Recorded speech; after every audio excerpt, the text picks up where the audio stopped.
Hello everyone, আজ আমি তোমাদের জন্য নিয়ে এসেছি মিষ্টি কুমড়ো পাতার বড়া।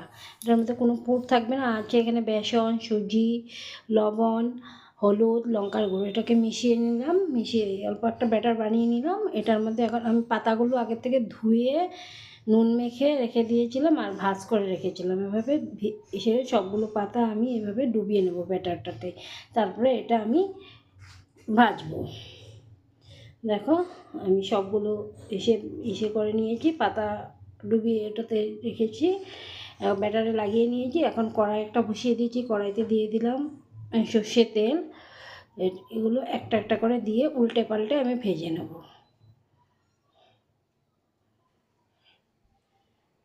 দুই দুই বেসে ভাজবো, এক বেসে ভাজছি। এখন তিনটে চারটে করে দেবো আর কি, বেশি দিতে পারবো না, বেশি দিলে ভাজাটা সুন্দর হবে না।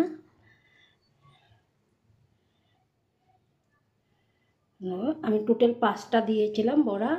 যে আমি এক পিঠ হয়ে যাওয়ার পর আমি আরেক পিঠ, ওই পিঠটা উল্টে দিয়েছি। এখন উল্টে পাল্টে লাল লাল করে কুড়মুড়ে করে ভেজে নেব। খেতে খুব টেস্ট হয়। এটার মধ্যে আতপ চাল বাটা দিলে, নতুন আতপ চাল ভিজিয়ে বেটে ব্যাটার বানালে ওটা খেতে আরও বেশি ভালো লাগে। আমার কাছে আতপ চাল ছিল না বলে তাই আমি এভাবে ভেজেছি। কেমন হয়েছে বলো বন্ধুরা। আমার ভিডিওটা ভালো লাগলো তোমাদের লাইক, শেয়ার, কমেন্ট করো। আর সবাই ভালো থেকো, সুস্থ থেকো। সবার মঙ্গল প্রার্থনা পরমপিতার সেই চরণে করি। Tata, bye bye.